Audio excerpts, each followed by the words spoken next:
Hi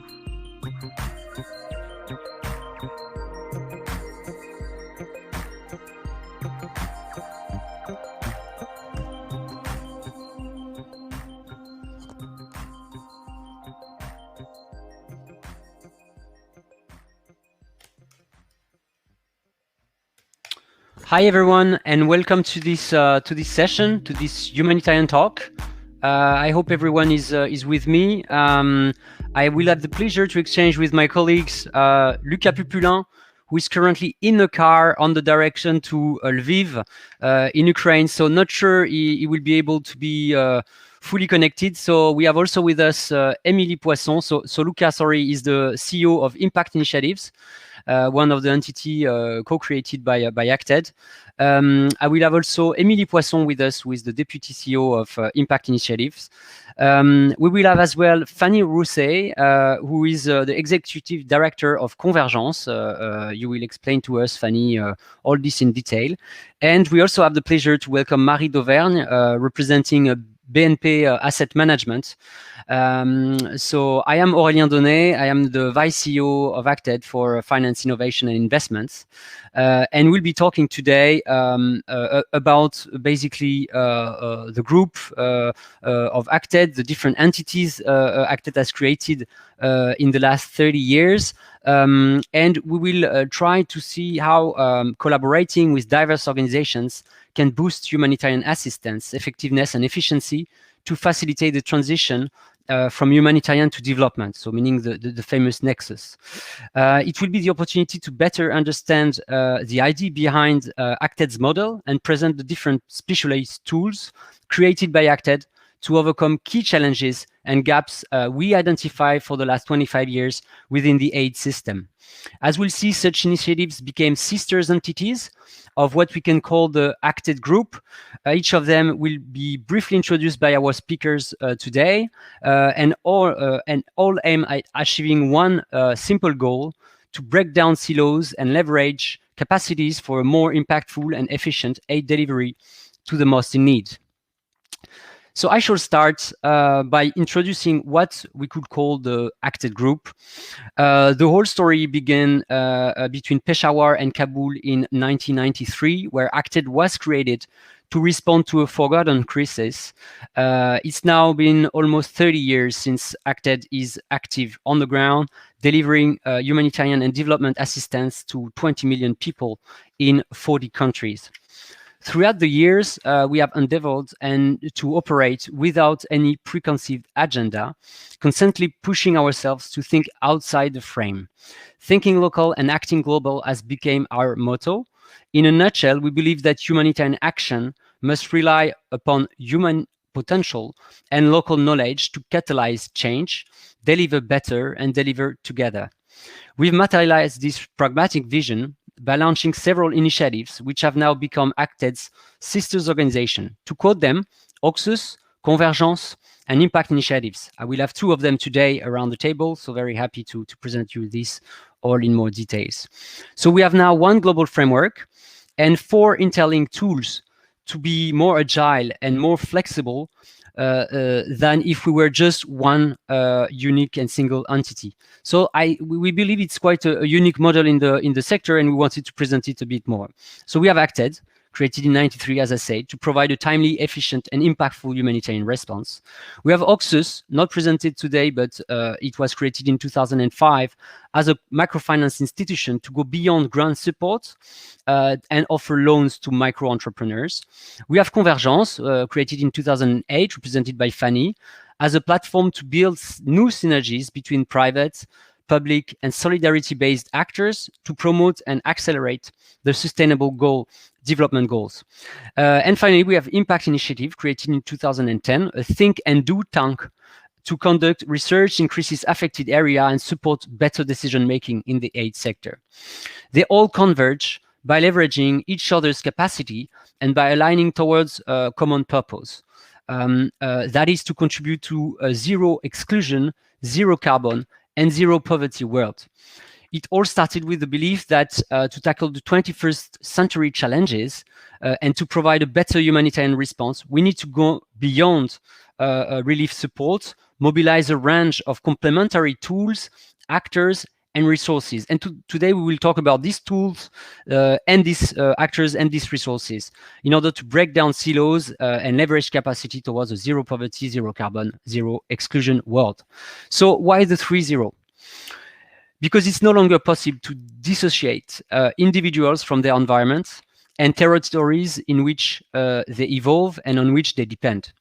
Even if at a first glance, the reconciliation of the humanitarian, environmental, and social agendas appear to be quite tricky and sometimes not fully aligned, exclusion, climate change, and poverty shall not be treated as separate issues. These issues surely intertwine, and their effects are impacting the most vulnerable in the world. So I will quickly start with impact to better understand what impact is currently doing at field level and how we can basically use the impact as a tool to better inform the humanitarian sector. I'm not sure Luca is with us currently. So Luca, do you hear me? And where are you now? And can you explain us a bit more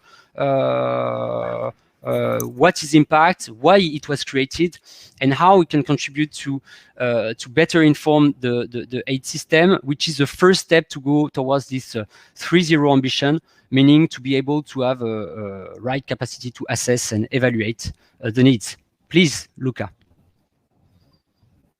Thank you, Elian. Apologies to everyone. Unfortunately, I had a delay in my trip. I'm currently arriving in Lviv, in Ukraine, and I'm still in the car. So apologies for the delay. Apologies for the bad connection that I have for not being able to put on my camera because I don't have enough bandwidth. Now, about impact itself. So we created impact in 2010, as already was saying. And the idea behind the creation of impact was an observation.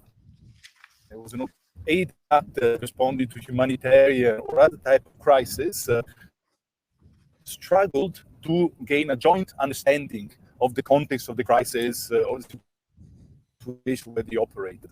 And there was a lack of tools within the aid system to bring together the joint understanding of what needs are, what the operational modalities are to respond to such needs, and so on. So back in 2010, we decided, okay, why don't we create ourselves, based on the experience that we have as acted, a tool to support aid actors in gaining this better understanding of what's in front of them in terms of needs and operational modalities. And that's how we created Impact to start, which has developed since 2010 as a leading global Luca, you're breaking down a little bit. Sorry, Luca, you're breaking down a little bit. So maybe Emily will take over and you can compliment, but it's breaking down, so it's I don't know for the others, but it's a bit difficult to hear everything. Okay, so let me take over. Okay, apologies about that. No worries, Luca. So as Luca was explaining, Impact was created to support all aid actors to take better decisions and therefore to provide a more effective and more efficient humanitarian assistance. And we do so by producing data and analysis that is required to help the prioritization and to help informing who is receiving assistance, where and how. Most of our work is to support the humanitarian response, and we do so through our REACH initiative. That is an initiative programming that we have in partnership with ACTED and UNOSAT, which is a UN program. And so I will focus on REACH during this intervention, even so we have other type of programming. REACH is now operational in most of the biggest crisis, and we do support humanitarian planning in over 25 countries. In all of these, we partner with humanitarian actors, normally under UN or inter-NGO umbrella, to collect and analyze data on the humanitarian situation. So just to give you some example of our ongoing work, in 18 countries, we do conduct large and statistically significant interagency assessment called the MSNAs, the multi-sectoral needs assessment. And those MSNAs help inform and consolidate yearly humanitarian planning. So the so-called humanitarian needs overview, humanitarian response plan process, which are led by OCHA. And those MSNA are used to determine the number of people in needs across the board per type of need, as well as the modalities and the cost of the response. So that's one type of exercise that we now conduct in 18 countries. In addition, in over 15 countries, we also have monthly monitoring of the humanitarian situation. And in that cases, we monitor things like food security situation, or contributing to the real-time famine monitoring in those countries. But we also monitor access to water and sanitation, access to basic services, market functionalities to help the partner plan and distribute the right amount of cash. And this enables the partners to know our crisis and the level of needs evolving and how to respond to it accordingly. Yeah? Similarly, following some sudden onset natural disaster or conflict, we conduct rapid assessment to provide key information to support their response. And that's why Luca is currently in Lviv in Western Ukraine at the moment. Very good. Thank you, Emily.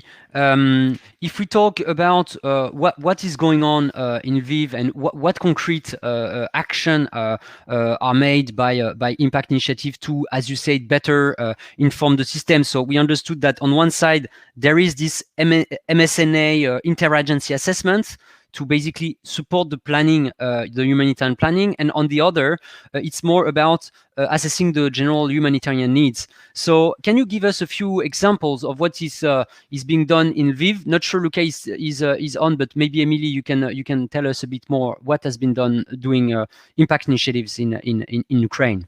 Sure. So we were so far, and since the 25th of February, we've been able to produce almost 100 information products that we disseminated to the humanitarian community. So these include maps, fact sheet, sat imagery analysis, and the aim is really to support a better understanding of what is the current humanitarian situation in area close to the conflict, in other parts of Ukraine, and outside of Ukraine. And the type of information that we produce is really information for all humanitarian actors on things like the refugee flow and intention, the number and the location of IDPs, infrastructure assessment, but also the state of hazardous facility. So if I can just share my screen, and if I am able to do that in a second, you will see that I will just show you three products. The first one I'm showing you, and if you cannot see my screen, I'm sorry for that. It's a map of the IDPs in Ukraine that we produced on last Friday. This was a joint collaboration between OCHA, IOM, and UNHCR to determine the numbers of the exact number of IDPs, or the estimated number of IDPs in Ukraine. Till that moment, we were only able to actually inform and map out the IDPs registered by the Oblast administration. And since Friday, we've been now able to estimate that 6.5 million IDPs are in Ukraine at the moment, and to map it out. So that's one map. A second map I can show you is a map of what we call the hazardous facility in proximity to the conflict. So that's facilities that can lead to environmental disaster, or air, soil, water pollution, in case they are affected by the conflict. And so we are mapping out those environmental and health impact in Eastern Ukraine, but also in other parts of the countries affected. And the last map I can possibly show you is we've done some online monitoring of the availability of certain goods across Ukraine, and it shows that, of course, the availability of NFI, so non-food item and hygiene kits in Eastern Ukraine has decreased, but overall, throughout Ukraine, the availability of goods has decreased over the past few weeks. And we do so because we have a team of analysts and GIS specialists in Ukraine, which are fine, and a lot are able to continue working. And we had this team in for the past years, but we also provide specialist support from HQ and from other countries to be able to produce this work. And of course, as Luca mentioned, and as I explained, we're really trying to make sure that this work is conducted in the framework of partnership with humanitarian coordination body and notably the UN and others. I had one last question on this, Emily. So what is impact providing was not existing before? It's complementary to the existing system. There is nobody doing this kind of assessments, etc. So just to better understand even the creation of the entity, why it was created. So it was created because there was a large information gap in terms of the humanitarian situation, and we felt that we needed to fill that gap, especially after the emergency. And if we take after a sudden onset emergency, if we take the example of Ukraine, when we started producing some of the products on the 25th of February, there was nothing. And now there are other organizations, UN agency producing information products. And as they are able now to produce those, we are no longer producing that type of information product, and we are trying to evolve in the way to address new information gaps that are coming up. Very clear. So you can. It's always in complementarity of what is already there and what are the others able to produce. Excellent. Thanks a lot, Emily, and thanks for sharing this interesting data of displacement in Ukraine. And it's very clear that strengthening evidence-based decision making by humanitarian actors through efficient data collection, management, and analysis in context of crisis is key for focused and fact-based action to improve the aid accountability and efficiency. So the 3-0 ambition I was talking about, and we will come back to it, zero exclusion, zero carbon, zero poverty, really starts, we think, with proper data to build response based on data, to build ideas based on data. So we will now go to a very, thank you, Emily. We will now go to a very different tool that we have in the toolbox. We will talk about this toolbox. It's another case study on Acted related to basically how we are attracting additional financial resources to improve the agility of the humanitarian response and work towards development and nexus. So basically, since 2012, we have mobilized an instrument that I wanted to present today, which shows how we can leverage blended financing model for humanitarian actors. So we pioneered in France the solidarity bond issuance with the support of a cooperative banks called the Banque Crédit Coopératif in France, and with the support of impact investors. Actually, we have one around the table today. We'll discuss with Marie a bit later on. But just before going in this part, I just wanted to remind that so Acted have raised more than 40 million in the last 10 to 15 years of this kind of resources coming from investors, and they are subscribed by qualified investors who are basically placing the savings of French people. So it's interesting to notice that an organization like Acted, which is mainly funded by grant money, public donors to do humanitarian activities, can complement its financial model by attracting some investments in the organization coming from savings in order to improve its cash flow management, to be more resilient, to be more agile in going the last mile, because we will be funded by public donors, but the example of Ukraine is, or even other countries, can be very good. We need to be very quick in the way we deploy our teams. We are not talking about Ukraine, but we are present in 39 other countries in the world. We have a question of refugees and IDPs in many different places. And so we need to be able to deploy an organization of the size of Acted, so more than about to have 400 million euro a year of budget, quickly with managing well the cash flows. So these bonds are a very good tool to be more agile, to be quicker, to basically respond to the needs of the population. The objective of this bonds issuance was at 3 levels. The first one was to invest internally by improving the long-term cash flow visibility, agility, and efficiency in response to humanitarian crisis, and also to invest in midterm digital and green transition of the organization.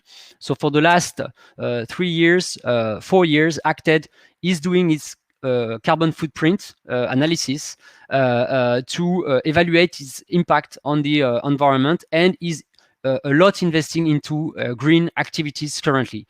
So we want to reach 25% of our project portfolio that are just dedicated to environment. And again, the idea is to link environment and social and humanitarian needs. Second objective was to contribute to associate the aid sector to the growing social economy movement. It actively contributed to the evolution of the legislative, legal, and accounting regulations in France by participating to regular consultation, working groups, in order to facilitate access to NGO to charity shares. So I should, Marie will explain to us a lot more what are these shares, but it's basically what we call quasi-equity. So it's a long-term investment in the organization. It's a long-term debt, let's call it this way, which is assimilated to reserve of the organization, and it helps us to reinforce the treasury and the reserve of the organization. In 22, at least 3 major French NGOs will fundraise bonds following such efforts. So we are very happy not only to have done that for, of course, the development of the group internally, but also that it benefits to the humanitarian community, that it benefits to other association in France. It's a not well-known yet mechanism, but it's an important step to blend a little bit the model of the actors, because we need to be as many forces as possible to respond to the major need. The third objective was to invest in third entities that are aligned with our vision, 3-0 vision, 0 exclusion, 0 carbon, 0 poverty, such as impact microfinance for local entrepreneurs. We talked earlier about Oxus. We are also looking currently at supporting the development of a crowdfunding European platform to support impact investing revolution. So talking about impact investing, I'm happy to have with us today Marie, as I said, from BNP Paribas Asset Management, which have contributed actively to Acted's several bonds issuance in the last year, and particularly the last one that we did end of 21, where we just fundraised 9 million euro from social investors.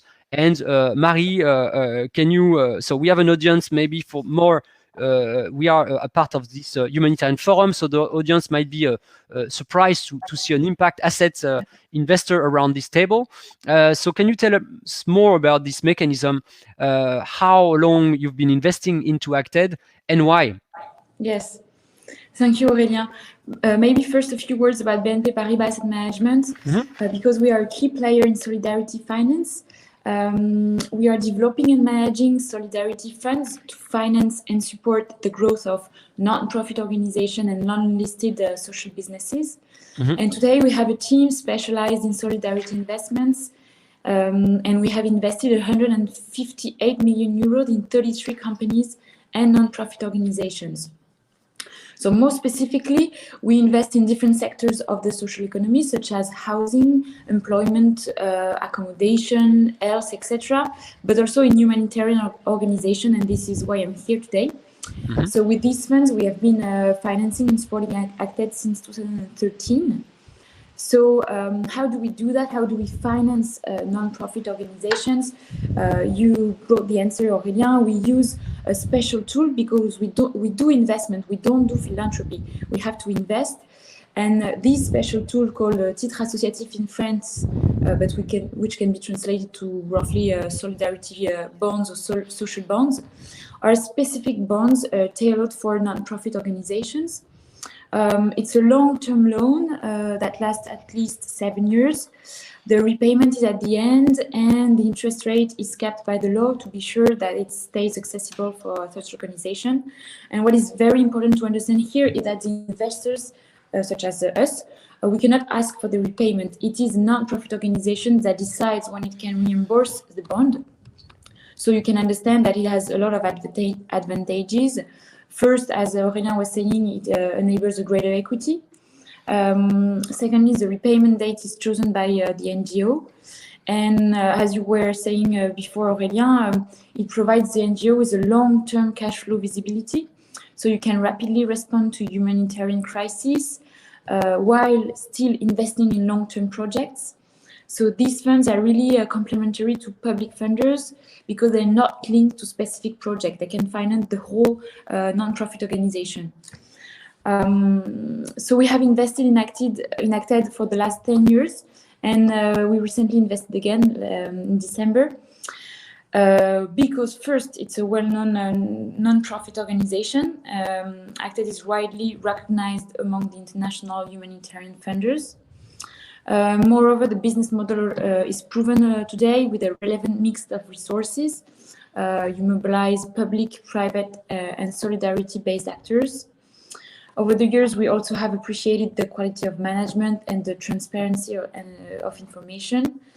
But most of all, what we like about Acted is its impact, which is significant, and aligned with our impact thesis. Acted impact strategy is consistent with our standards, as it includes, among others, the SDGs in its impact framework, the social development goals. Besides, we all know that Acted has a strong social impact, but what we also like about the organization is that they include the green transition in the framework.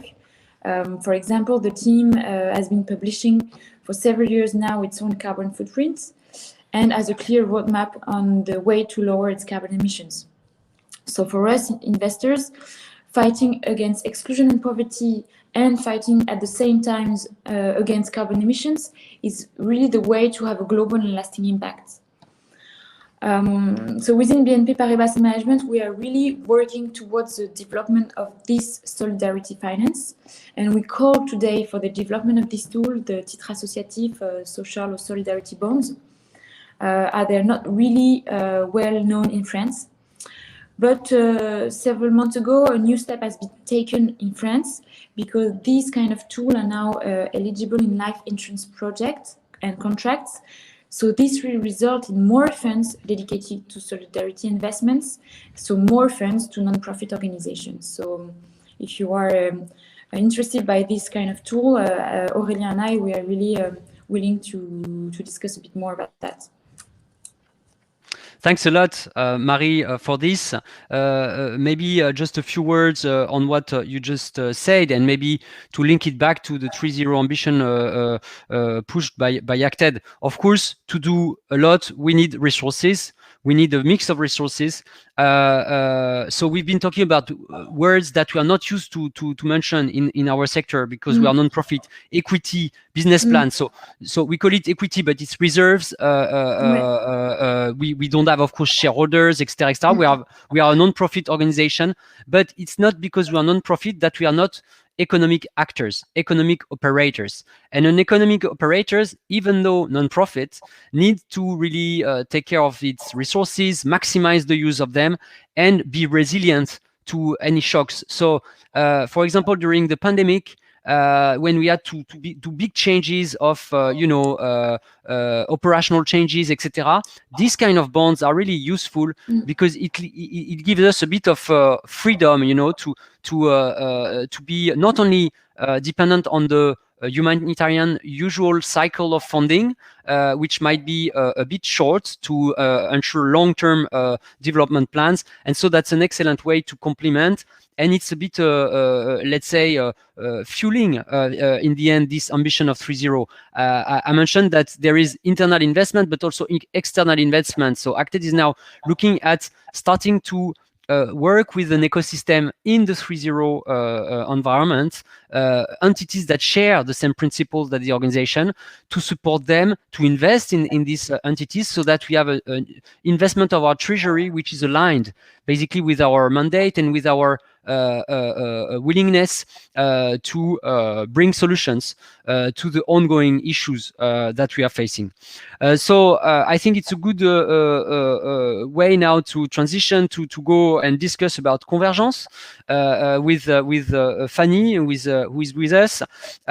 So Convergence is now organizing the 3.0 World Forum. Fanny, can you tell us more about that, and what is Convergence as part of this 3.0 journey? Of course, thank you, Aurélien, and good morning, everyone watching us online today. Very happy to be part of this conversation. So yes, as Aurélien mentioned, Convergences is part of the Acted Group. It was created back in 2008, actually really to go beyond the traditional aid actors. We've listened BNP Paribas, Impact and Acted before, and really the objective of Convergence is to put all actors together around the same table. So we define ourselves as an international platform for reflection, advocacy, mobilization in favor of the SDGs, of course, which is a common ground for everyone, but also for the construction of our 3.0 ambition, zero exclusion, zero carbon, zero poverty world. Convergence's mission is to bring together actors of change from all type of background to stimulate reflection, action, to disseminate best practices, and to promote the co-construction of innovative partnerships with a strong societal impact. By societal impact, I mean both social and environmental impact.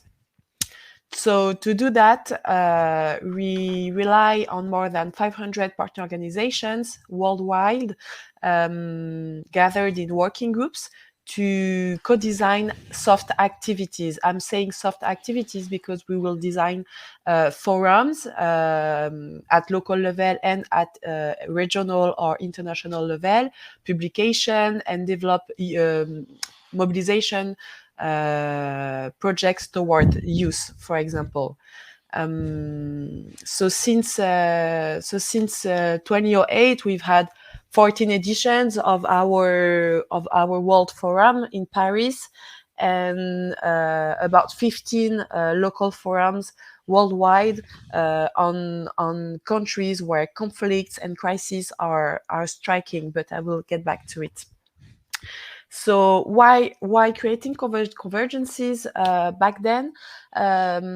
It was because basically multi-stakeholder partnership wasn't a common notion at the time, and even in the humanitarian sector, when you could think that different organizations could work together to have a greater impact, but the tendency was actually more to compete rather than to cooperate. Sorry. Mm-hmm. And it actually quite makes sense as it is an automatism, to look for your own organization interest rather than seeking complementarity of your action, sharing tools and resources. And it makes even more sense considering that the actors of impact, so-called actors of impact, so NGOs, social entrepreneurs, need to deploy great efforts to get financial resources, to get credibility. So it doesn't come in mind at first, to work together and to share materials and resources.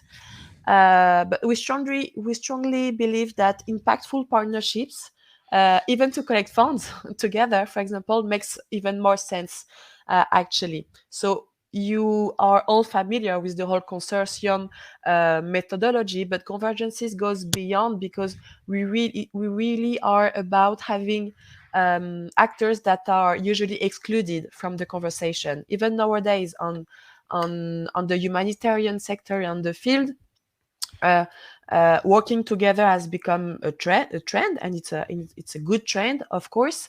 But I think we would need to define together here, because you will have, of course, NGOs sharing infos on project. You will have international donors coordinating, agreeing on what type of project they will finance. You will have private companies that want to be part of the conversation, but they seek connection to have a strong and integrated social and environmental impact without being called out, for greenwashing. So that's why, for example, BNP Paribas statement earlier is very relevant to it, because they want to rely on actors that actually have the knowledge and the materials to help them to have a greater impact as a corporate. You also have researchers developing incredible tools, but that remains on the lab. You have social entrepreneurs at local level offering innovative and loggable solutions that are seeking implementations. So you get my point. We really want to have all the community together, because our mandate is to push for the SDGs, and more especially for the SDGs 17, that is working together towards the achievement of the sustainable goals. So how does convergences come to respond to it? Basically, we come as a neutral flag to create this platform to connect humanitarian actors to all sectors: finance, businesses, social entrepreneurs, academics, and even now the general public and youth organizations that are becoming a stronger and stronger player in the 3.0 ambition and in the sustainable development agenda that we all share. And it is actually quite useful, because when you're working on a crisis context, you're always running behind time, and you don't have the time or nor the needs to do mapping of actors, to network, to collect data. And this is where convergences comes as a tool to basically to connect everyone, but more than everyone, to connect all type of solution, all type of resources to allow all those organizations to have a greater impact.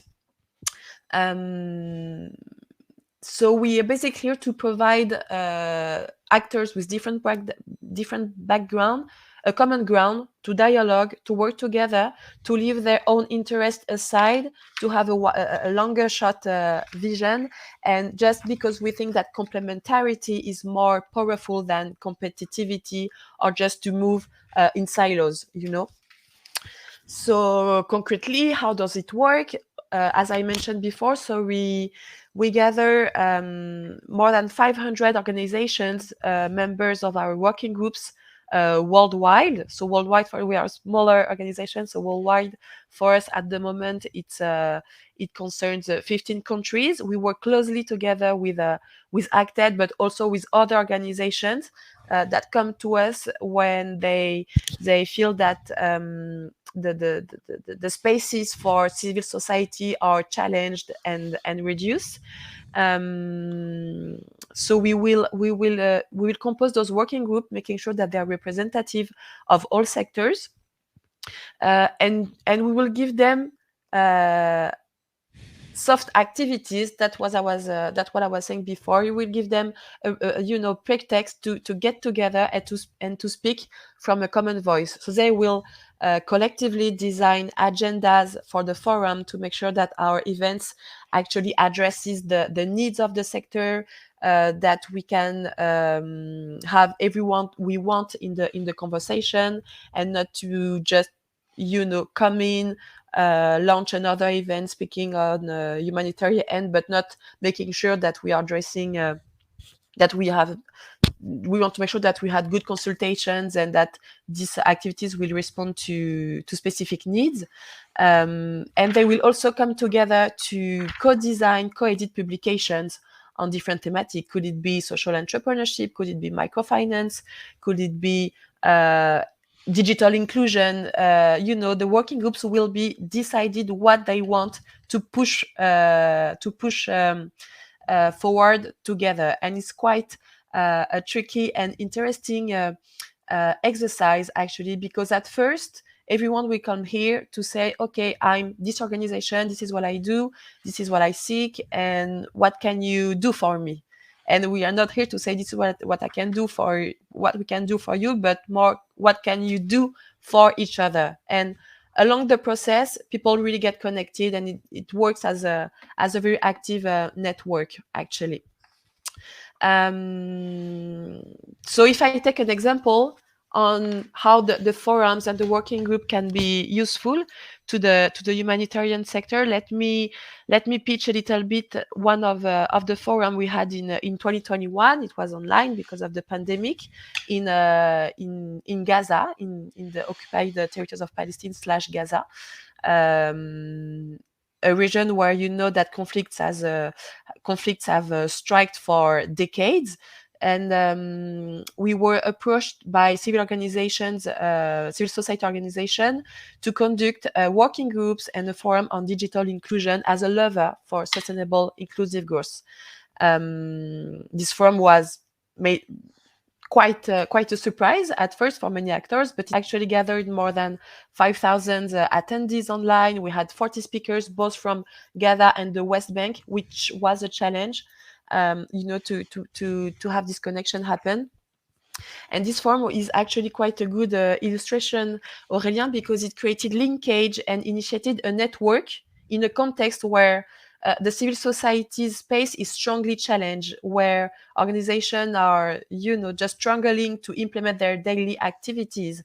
So when you first came to pitch a forum project along with ACTED and other local organizations, not only the donors, but also the stakeholders we wanted to have part of the conversation were surprised. Really, the first reaction were given to us as first was surprise. Why would people invest time and energy and resources discussing social inclusion, digital inclusion, environmental responsibility, changes in our economy when a war is striking and they actually struggle just to move from one region to another in the country?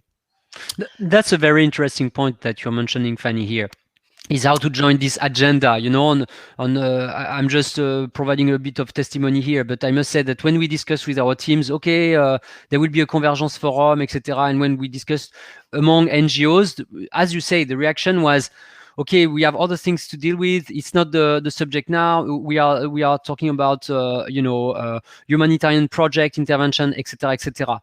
But when the forum started and what has followed after the forum, the discussion, etc., etc., it also to help to connect basically the local civil society to ongoing responses, and we felt it was a very, very good example. Please continue. It was just a comment to yeah, but absolutely, that's exactly what I was going to, and even before the forum itself, because the forum is a tool, to make people connect. But before that, we conduct those working groups.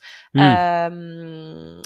last for a while. It can be 2 to 3 months, but you have to see before the event, which is an end. But really, the working group is the added value of it, because it's quite surprising and exciting to see that, okay, I come from a French NGO. As Convergences, I don't have any project going on in Palestine, in Gaza, but yet I get to have a wider vision of the actors than some people on the field, and they come afterward to us to say, hey, do you know organization that work on student traineeship? Do you know organization that could finance that type of project, etc., etc.? So we we push that, and then we move out of the picture, and the network stay active. Those are informal network, but they still active. The working groups, people exchange depending on the country, on Facebook, on WhatsApp, by email, depending on what's the more convenient. And this is really the strength of it. So that's one example. And after the forum, after a publication, what we can observe is that after a few months, we have solicitation to have other editions, on other specific topics. And from there, you have two scenarios. Either we say, okay, as Convergences, as the acted group, we can implement this still in cooperation with the working groups, or if you want to take the lead on that, on the working group, we can provide methodology, we can support you in your process, but we want those forums to be your own space. If you don't need us, to implement the whole thing, that's even better for us. So this is why, going back to the 3.0, it's a great tool, because it's an easy way for people to appropriate zero exclusion, zero carbon, zero poverty without without having to go through many documentations, etc. It's an easy way for people to mobilize their co-workers and networks, donors, the media also, because we didn't mention the media, but the media plays a stronger part now in the humanitarian responses. They have to be part of the conversation, and you have to be careful on how you address them. So yes, really. So if I want to connect this with the 3.0, what I can say first is that really it's an easy way to understand the global stakes and the challenges that we are facing as a whole, as a humanity, as a planet. Of course, we have the SDGs, and those are really important because it gives us a common ground, it gives us indicators and incredible tools, but it's still a little bit democratic for many of us. So the 3.0, people can connect to it either as an NGO or as a media or as a citizen or as a donor. So basically, it just works. It just triggers people to say, okay, this is what we want to do. As organization, it also it's not just a communication and a vision. It's also a methodology. It's also a prescription on how you can work to combine social impact, environmental impact, economic impact in one activity. And it's really hard for organizations that are struggling with their impact measurement as they go, saying, I can track my social impact, I can track my economic impact, but I'm still struggling with tracking my environmental impact. And Acted is quite innovative in this sense, as there is a whole methodology being developed. But the 3.0 is really about working in silos, breaking the silos between the actors, but also between the pillars of sustainable development. And I would be very happy to say more, but I would be happy to answer some questions that we have. But just to say that it is important, especially 2 years after this world pandemic of COVID-19, to offer spaces where people can actually connect, either online, either on site. And we are developing very interesting project toward this end. And Convergences basically just arrived as the last, the little sister of the group to put some glue in all the great action that everyone is implementing. So thank you, Aurélien. Thanks a lot, Fanny. It was very clear, and we can see that Convergence is really contributing to the 14th SDG, the one around partnership for the goals. So I think that's an important point. Just to give a concrete example of what we've been launching recently with the help of Convergence regarding Ukraine response. We have launched an operation called Convoys, Humanitarian Convoys for Ukraine, where we connect with the civil society, the French civil society, universities, youth, to help us to collect some in-kinds to be distributed in Ukraine, where our teams are there. And so Convergence, being in contact with a lot of stakeholders that are not purely humanitarian, actors as we are, is really supportive. In this example, but also for other initiatives that we can have in the sector.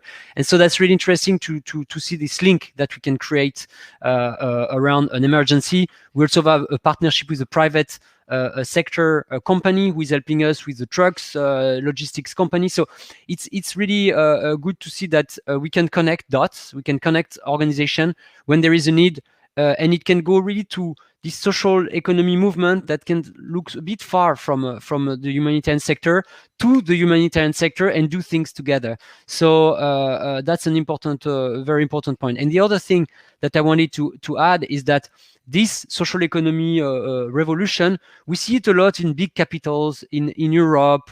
It's a bit trendy, in rich countries, let's say. But when we go in villages, when we go in small areas that are facing real issues of impact change, climate change, etc., etc., there is a lot of knowledge to build on, to work with, and Convergence is an excellent way to hear and to look at these innovative ideas that come from the field and not necessarily from the humanitarian classical sector. So it's also very good to get inspired and to help working together to achieve these goals.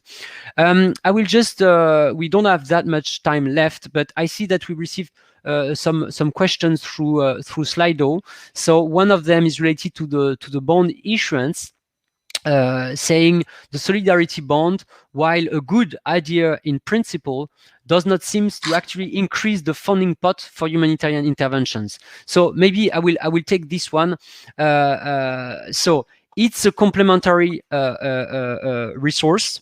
So it's not indeed something, it's not a grant. Basically, you are raising a bond, you have to reimburse it. So that's true that it's not something that will increase the funding for the humanitarian response. But two nuances, two elements on this. The first one is that to be more efficient, to be more rapidly present on the context of emergency, having this solidarity bond will increase your capacity to respond.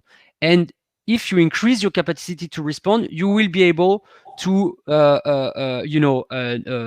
do more and negotiate maybe bigger envelopes of funding because you have more capacity to spend them on time and to be on time on the response. First comment. Second comment, it can also be a complementary tool. In the example of microfinance, in Central Asia, we were doing in the 90s some classical project related to a civil conflict in the areas, and at some point we were distributing some, agricultural in-kinds to farmers, and they told us, okay, we don't need in-kinds anymore. We need loans to continue our activities. So, it's not bringing additional funding, but it can actually bring additional funding because when you invest in those entities, they will become a lot more autonomous to then develop their own project, which is also somehow to go beyond the humanitarian classical intervention where we will just provide in-kinds or provide grants to affected population. So I think with this blended finance model, we can use the bond money to actually do more and bring more money on the table. But that's true that it's not an additional grant that you will bring to a specific humanitarian operation. Then I had a question, very interesting, but wondering how relevant to the humanitarian field. Could you recall the need for development actors to engage properly in Nexus? So I don't want, Fanny, do you want to respond to this one, or I can maybe start, and if you want to complement, you tell me. Basically, we believe that the emergency relief is really interlinked with what we call rehabilitation and development. We believe that we can start the 3 phases from day one, and this is what we are. We understood also from Emily and Luca from Impact Initiative, is that we can engage on the long term already at the very emergency stage. So all this is, we hope, feeding a better humanitarian response. So there is a direct link between our humanitarian operation, as I showed, for example, for Ukraine, with the support of the civil society in France, etc. And we really think that the Nexus is something that we are pushing for since the first day. Actually, the organization was created to break silos between emergency, rehabilitation, and development. They are not disconnected phases. We saw too many times emergency actors response happens, and then development starts, development actors arrives, and we don't build on all the knowledge that was done, collected during the emergency phase. And so we hope that with Impact, with data information management, with Convergence, that is helping to have more people around the table than just purely humanitarian actors, and Oxus in microfinance and the bond issuance can help us to achieve such a work. I had the last question: how do you decide what interventions are considered effective as a human right-based framework being used to prioritize interventions? So yes, so we started in 3 countries in the 90s. We are in 40 countries now. So we basically open missions based on either request at local level, or requests from donors, or analysis discussed with our board of directors. So we have annual discussions. Of course, we always would like to do more, but we have also to do it in a progressive way, so that we are not, we are doing it progressively and in a timely manner. So, for example, in 2022, we are opening 3 new countries. Of course, Romania being one of them, Poland as well, around Ukraine border. So it's how we decide to start a new operation in a country. We look both our capacity to do so, the size of the needs, and the possibility to fund basically our operations to start an activity at field level. So we are about to finish. I just wanted to highlight that this we are trying now to build a 3.0 alliance. So I think we saw that through these different tools, we are looking at information, we are looking at dialogue and mobilization of actors, we are looking at proper action, not only talk and discuss, but actually be active in the biggest crisis in the world, and we are talking about investment, not only intervening with funding in form of grants, but also having we say act now, invest in tomorrow. So we really want to push for this as part of the group. We are formalizing a bit this 0.0 alliance to bring with us all these actors that are helping us to reach what we are trying to do worldwide. And we also redesigned all the projects of Acted around this 3.0 approach, with now 500 ongoing programs that are applying what we call the 3.0 key performance indicators. So how do we contribute to reduce poverty, to reduce exclusion, and to reduce carbon footprint of the humanitarian intervention and sector. And so we hope that this alliance, for the one who are listening to us, you will be happy to join join forces with us. We are having a forum, Fanny, in September in Paris. Can I invite everyone? Yes, you're welcome. It will be both in Paris and online. And just the question on the Nexus, strongly believe that this is when you connect all those sectors at the very beginning of your action that you actually are looking towards Nexus. So please join the forum early September. We'll be happy to pass the information on through the organizers. You all welcome. Thanks a lot. Of course, Marie, you will be fully invited with BNP Paribas. Maybe a last word from all of you, if you want to say a very last word, Marie, Fanny. Well, thank you, Aurélien, for the invitation, and I agree with you. We must join forces so we can have a proper response to all the crises around the world. And I think the finance sector has a role to play, a key role to play in this response. Excellent. Thanks a lot. Fanny, do you want to say a last word to our audience? Yeah, but just on my end, just please drop some preconceived idea that you might have on other sectors. Just join a collective conversation, and this is what we really want to push today. So very happy to get in touch with everyone interested in the process. And yeah, that's it for me. 2030 is just ahead of us, so we really have a lot of work to do. So let's do this together. Okay, we have 8 years to finalize the agenda. So thanks everyone, and we hope you have a very nice humanitarian forum. And we take the opportunity to thank also the EC, the European Commission, for having organized this event. Thanks everyone, and talk to you soon then. Thank you for having us. Bye.